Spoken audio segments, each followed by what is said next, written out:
Bonsoir à vous tous et bienvenue dans votre émission Ça tourne, l'émission qui met à l'honneur le monde de l'image. J'espère que vous êtes bien installés car voici le programme de votre soirée. Cette semaine au box-office, le film Trap qui marque le grand retour de l'acteur américain Josh Hartnett. Il y interprète un père de famille affectueux qui accompagne sa fille à un concert d'une pop star. Le problème, c'est que ce n'est pas un père comme les autres puisque c'est aussi un tueur en série recherché par la police.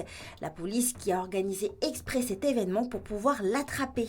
Tout comme de nombreux secteurs en Nouvelle-Calédonie, le secteur de l'audiovisuel et cinématographique est lui aussi touché de plein fouet par la crise que connaît le pays depuis le 13 mai dernier.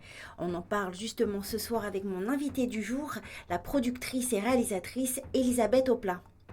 Enfin, ce soir, à travers le premier volet du documentaire Capitalisme américain, le culte de la richesse, vous découvrirez les 3 grosses fortunes qui ont fait l'Amérique que l'on connaît aujourd'hui.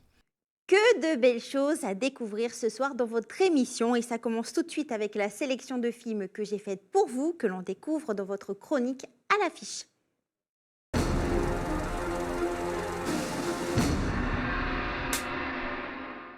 Ce soir, focus sur le film Trap. On y suit Cooper, un père de famille pas comme les autres, puisqu'à ses heures perdues, c'est un serial killer. Et oui, rien de bien commun. Tout va basculer pour lui lors d'un concert avec sa fille Riley. Il va se retrouver pris au piège par la police. Arrivera-t-il à s'échapper?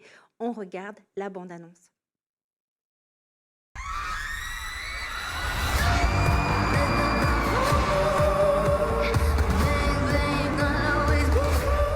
Il faut que j'aille aux toilettes. Ok, papa.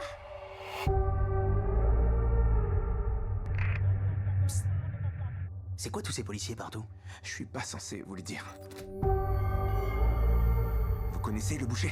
L'espèce de taré qui coupe des gens en petits morceaux. Les flics ont appris qu'il allait être là, ici, aujourd'hui. Ils sont montés un guet-apens. Tout ce concert là, c'est un piège. Ils surveillent toutes les issues. Ils checkent tout ce qui veut sortir. Une vraie souricière. J'ai jamais ressenti ça. Je me sens hors de contrôle. Elle s'est effondrée. Je peux vous la confier? Merci. L'individu que nous recherchons ne cédera pas à la panique. Il a compris qu'il n'y avait pas d'issue. Il va essayer de semer le chaos. Papa, mais qu'est-ce que tu fais? Un thriller à huis clos qui s'annonce complètement dément. Enfin, le film Super Papa. Tom est lui aussi un papa pas comme les autres, mais pas pour les mêmes raisons. Le jour de l'anniversaire de son fils Gabi, il s'est trompé de cadeau en voulant lui offrir le livre Le Petit Prince. Il lui en offre un rempli de pages blanches. Pour ne pas le décevoir, il va lui dire qu'il s'agit d'un livre magique qui exauce tous les rêves de celui qui y écrit. Pris au piège par son propre mensonge, il va devoir réaliser les désirs les plus fous de son fils. On regarde la bande-annonce. Lui, c'est mon papa. La loi est très claire. Thomas Blandin, ici présent, devient le représentant légal de l'enfant. Le problème, c'est qu'il est pas très doué. Je voudrais savoir comment on s'organise pour ce soir. Ce soir? Vous n'avez pas oublié son anniversaire quand même. Vraiment pas très doué. Merde! Alors, mon petit champion, c'était mon livre préféré quand j'avais ton âge. Y'a rien. Y'a même pas d'histoire. T'es sûr? Ouais, c'est un bloc-notes quoi. Du gâteau, peut-être? En fait, c'est un livre magique. À chaque fois que t'écris un souhait, eh ben, il se réalise. Il réalise que des rêves utiles et pas chers. Livre magique. Je veux le super pouvoir d'être invisible. Sérieux? Sois invisible.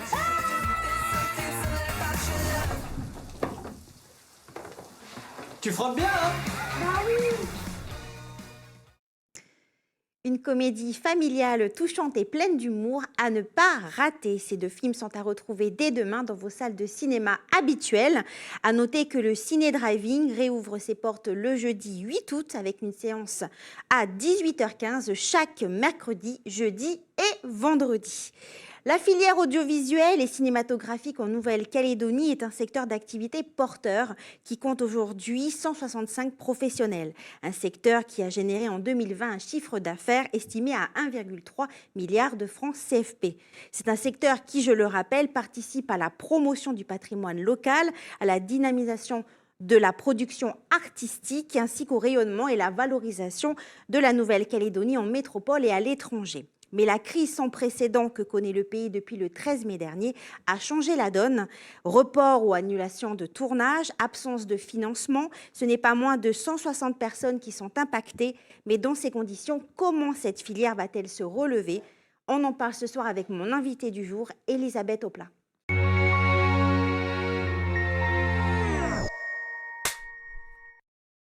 Elisabeth, bonsoir. Bonsoir Stéphanie. Merci à toi d'être avec nous. Alors, tu es journaliste, autrice, réalisatrice et productrice à Blue Green Productions, une société de production que tu as cofondée en 2019 et dont tu es aussi la gérante. C'est ça.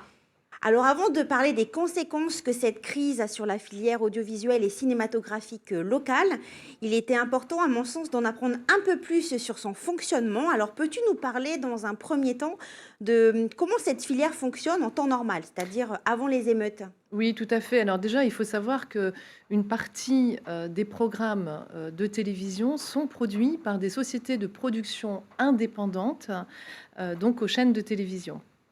Alors, c'est un secteur qui s'est beaucoup développé ces 20 dernières années en Nouvelle-Calédonie et qui compte aujourd'hui 165 professionnels, donc qui regroupent des métiers aussi bien artistiques que techniques.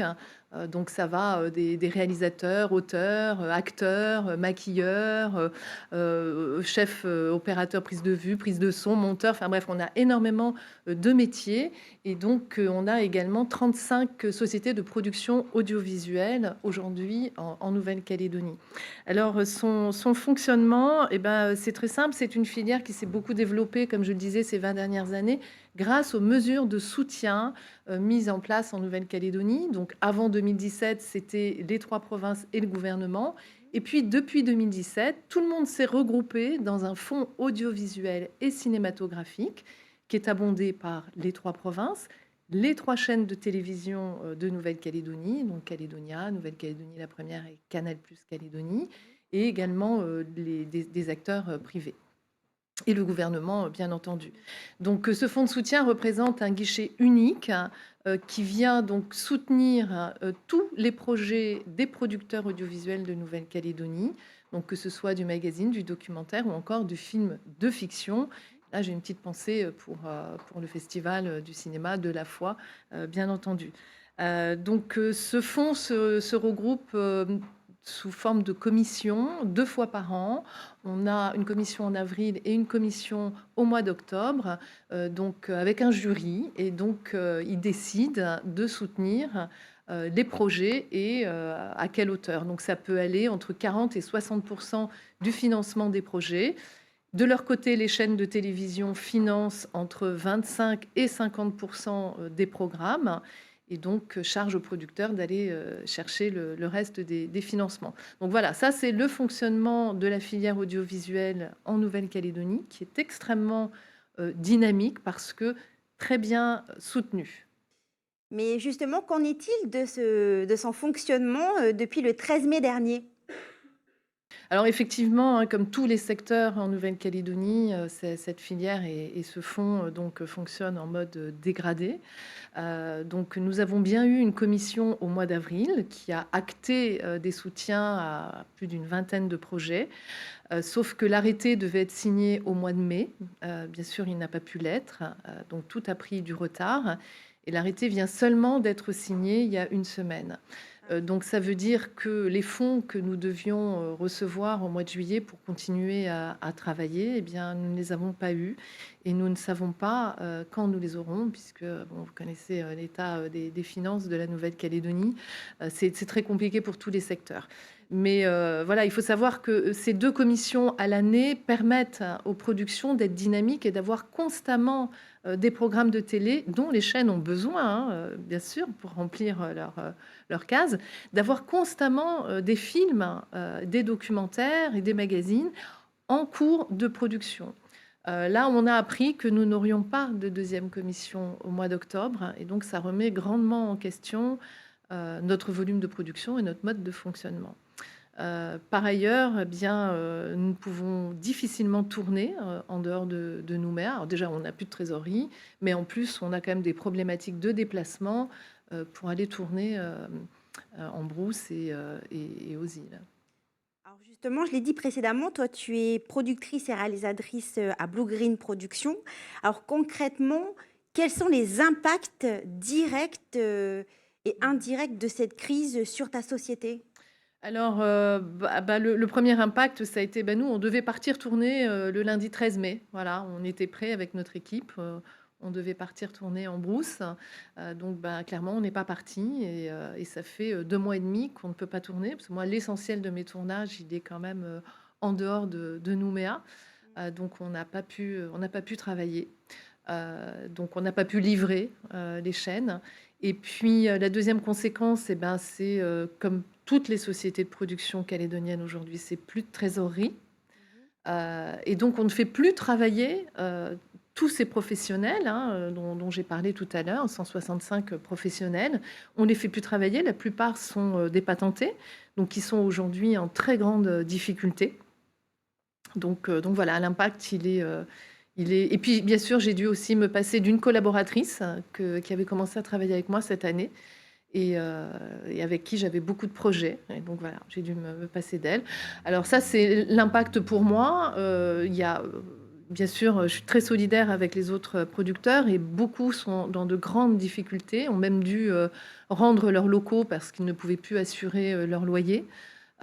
Et puis, on a tous fait des demandes de report de notre aide parce qu'on est une filière où on investit énormément. On a besoin de beaucoup de matériel, Stéphanie, comme tu le sais, pour tourner. C'est des caméras, c'est du son, c'est de l'éclairage, c'est beaucoup de moyens techniques. Donc, on a tous, pour la plupart, des crédits à assurer pour payer ce matériel. Et donc, la situation est vraiment très, très compliquée. Alors, pas de financement, donc pas de films, ni de magazines ou encore de documentaires. Tu l'as dit, de nombreuses personnes vont donc se retrouvent sans travail. C'est quand même terrible. Alors, quelles sont les alternatives possibles? Est-ce qu'un partenariat avec des sociétés étrangères est-il envisageable? Alors, avec des sociétés étrangères, c'est compliqué parce que qui dit société étrangère dit chaîne de télé étrangère. Et on n'a pas du tout les mêmes critères. On n'a pas les mêmes critères de production, on n'a pas les mêmes formats, on n'a pas les mêmes écritures, on n'a pas la même réglementation. Donc, c'est une énorme remise en question pour les producteurs qui arriveraient à signer des partenariats avec des chaînes étrangères. Mais ça va nécessiter énormément de temps et sans trésorerie, c'est quasi impossible à faire. Alors, il y a une petite voie qui peut être exploitée par certains producteurs et dont je n'ai pas parlé tout à l'heure.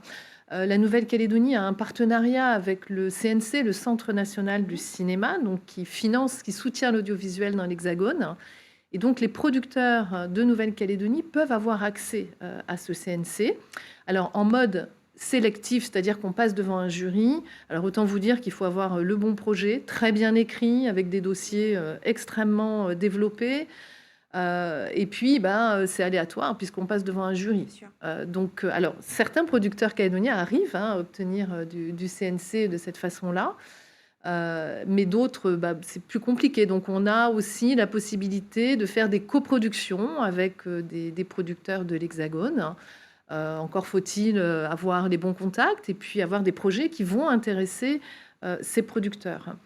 Donc aujourd'hui, avec nos syndicats professionnels, on essaye de trouver d'autres sources de financement, mais c'est très compliqué. Et je vous avoue qu'aujourd'hui, on a déjà une érosion du secteur, puisqu'on a déjà certains techniciens qui sont partis, certains pour une période temporaire, juste pour survivre, donc ils sont allés chercher du travail ailleurs, et d'autres ont tout simplement mis la clé sous la porte et on ne les reverra pas. Parce que c'est justement, en fait, cette crise actuelle, bah, voilà, elle entraîne aussi la fuite de nos professionnels locaux, comme tu le disais. Oui, alors c'est vraiment c'est grave, mais comme pour tous les secteurs, hein, j'ai envie de dire, parce qu'on a mis 20 ans à structurer cette filière, grâce, encore une fois, au soutien de la Nouvelle-Calédonie et de nos chaînes de télévision. On a mis 20 ans, on a réussi à développer énormément de compétences et vraiment, on n'avait pas du tout à rougir de notre filière de production audiovisuelle dans la région. Donc aujourd'hui, effectivement, le danger, c'est de voir tous ces métiers et toutes ces compétences partir et donc pas de devoir recommencer à zéro, mais presque. Quand les choses vont repartir, on va avoir besoin de ces personnes qualifiées et on risque de se confronter à un manque énorme. Est-ce qu'une rencontre est prévue prochainement avec le service en charge du secteur de l'audiovisuel au gouvernement de la Nouvelle-Calédonie? Alors Stéphanie, cette rencontre, elle a déjà eu lieu le 21 juin. Donc on a deux syndicats professionnels, donc le FIPANC, donc c'est la Fédération indépendante des producteurs audiovisuels de Nouvelle-Calédonie, et l'Association calédonienne des producteurs de fiction qui ont rencontré donc le cabinet en charge de l'audiovisuel pour l'alerter sur la situation de la filière. Le cabinet en charge de ce secteur s'est voulu rassurant. En tout cas, il nous a assuré de son soutien. C'est véritablement une volonté du gouvernement de conserver cette filière qui est à la fois une filière d'investissement économique, puisque je voudrais vous le dire, ça c'est important, pour 1 franc d'aide apportée à un projet audiovisuel, c'est 3 francs dépensés en Nouvelle-Calédonie. Parce qu'évidemment, il ne finance que des dépenses locales, je précise.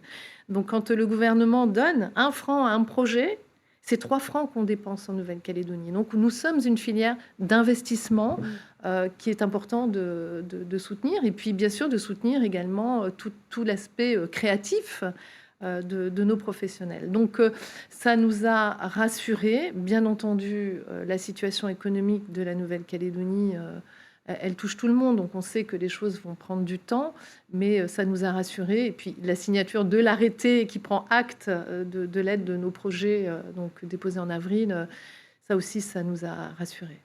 Alors, tu disais 1 franc, ça revient à 3 francs ici. Tu peux nous expliquer concrètement? Alors, chaque année, le Fonds audiovisuel et cinématographique de la Nouvelle-Calédonie investit environ 135 millions dans la filière audiovisuelle de Nouvelle-Calédonie.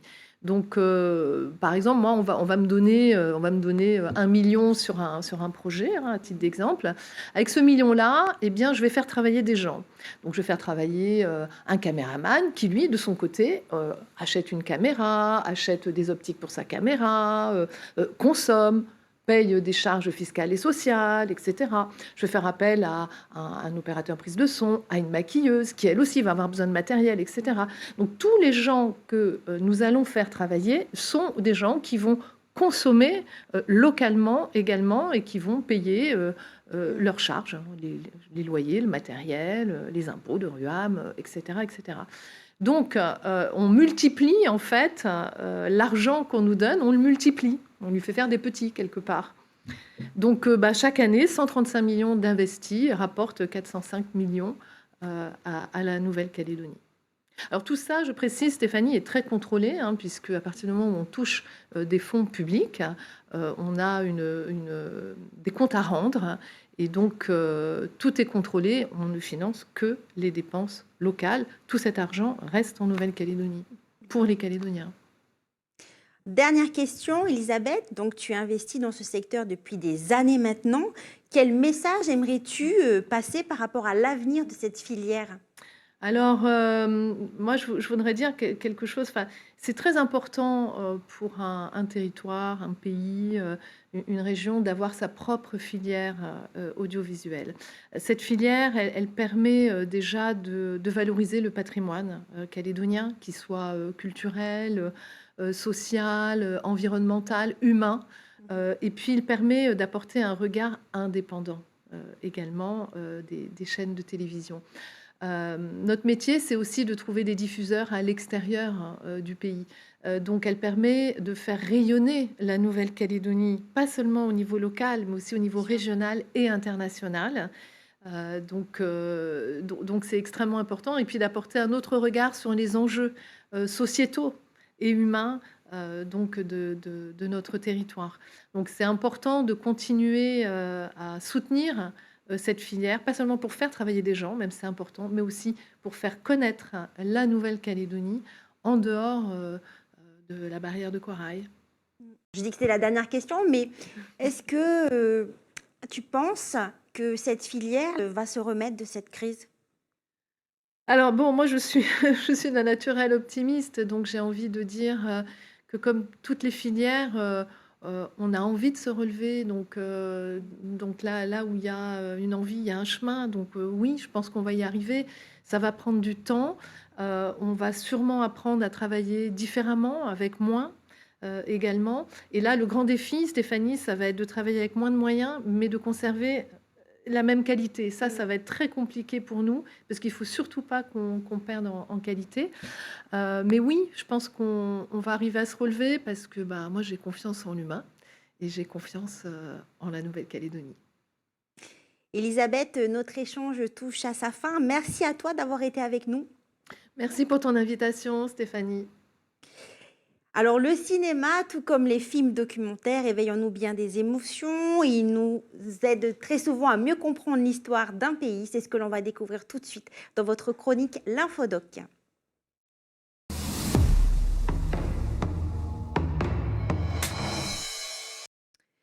À partir du 12 août prochain, vous allez découvrir la série documentaire Capitalisme américain, le culte de la richesse. Une série documentaire qui en retrace les grandes étapes. Ce soir, focus sur le premier volet qui s'intitule Le paradis des millionnaires, qui va de la période de 1870 à 1920. À travers donc ce premier volet, vous allez découvrir l'émergence d'une nouvelle classe de riches qui s'est emparée de l'Amérique à cette époque, parmi lesquels vous avez les 3 hommes les plus puissants à l'image de John D. Rockefeller. Course au profit, philanthropie ou encore pratique d'intimidation et de corruption, vous saurez tout sur ces grandes fortunes qui ont fait l'Amérique. On regarde un extrait. Parmi ces millionnaires, caricaturés à l'aube du XXe siècle, se trouvent les 3 hommes les plus puissants d'Amérique. Le premier, John D. Rockefeller, l'homme le plus riche du monde. Il a commencé par acheter pour quelques milliers de dollars la Standard Oil, une petite raffinerie de pétrole à Cleveland, Ohio. Cleveland compte à cette époque une trentaine de raffineries. Une concurrence mauvaise pour les profits que Rockefeller veut éliminer.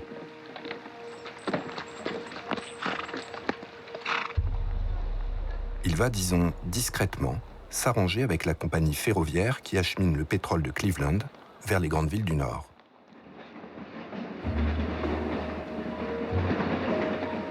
Le pétrole de la Standard Oil étant désormais transporté moins cher que celui de ses concurrents, Rockefeller peut casser son prix de vente. En 2 ans, la Standard Oil a racheté ou coulé toutes les autres raffineries de Cleveland.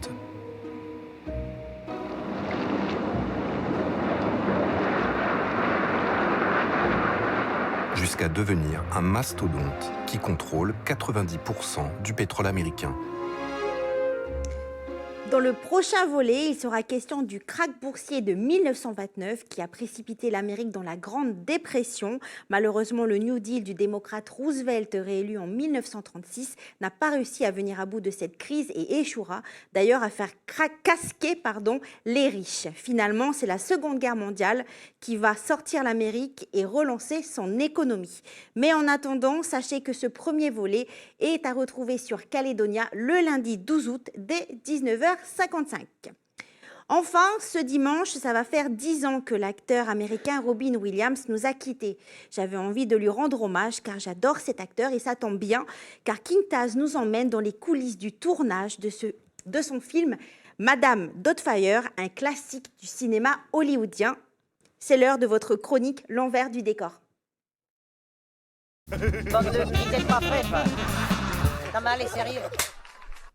Bonjour à tous. Aujourd'hui, nous allons parler d'un film avec l'incroyable Robin Williams. Ah, Ned, j'adore cet acteur. C'est quoi, Flubber, Hook? Non. On a déjà fait Jumanji. Eh oui, tu en as oublié un. Iconique.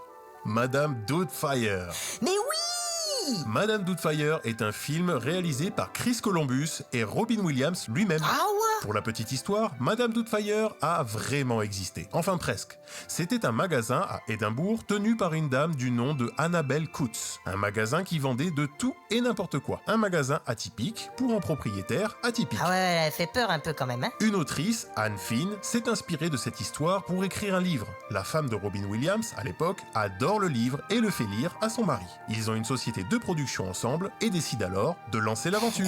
J'ai une question. Oui. Comment ils ont fait pour le maquillage? C'est un truc de fou quand même la transformation, non? Eh bien, puisque tu en parles, une fois qu'ils ont trouvé la bonne matière, le bon ton, les bons vêtements, c'était pas moins de 4 heures de maquillage par jour. Mais attends, mais il a dû péter un câble! Sûrement. D'ailleurs, est-ce que tu sais qu'à la base, Robin Williams ne devait pas jouer le premier rôle? Ah, ça aurait été un vrai gâchis, hein. Qui mieux que lui pour jouer Madame Doubtfire? Pour la petite fille, figure-toi que Blake Lively a été dans la sélection finale, mais c'est totalement vautré quand elle a dû jouer avec Robin Williams. Ah ouais, pourquoi? Elle était très impressionnée par l'acteur. Ah bah ouais, tu m'étonnes. Allez, petite dernière. On l'a vu dans Jumanji, Robin Williams improvise constamment. Tu vois cette scène avec la crème qui tombe? Les lumières étaient tellement chaudes que ça a fait fondre la crème sur son visage. Ah ouais, donc même quand il improvise pas, c'est les éléments qui improvisent pour lui. C'est un truc de fou quand même. Eh oui, c'est la magie du cinéma. En tout cas, pour moi, ça reste l'un de ses meilleurs rôles. Alors, notre émission touche à sa fin. Merci à vous de nous avoir suivis. Vous pouvez la retrouver sur notre site internet caledonia.nc. Quant à moi, je vous dis à mardi prochain pour de nouvelles aventures. Et en attendant, prenez bien soin de vous et de vos proches.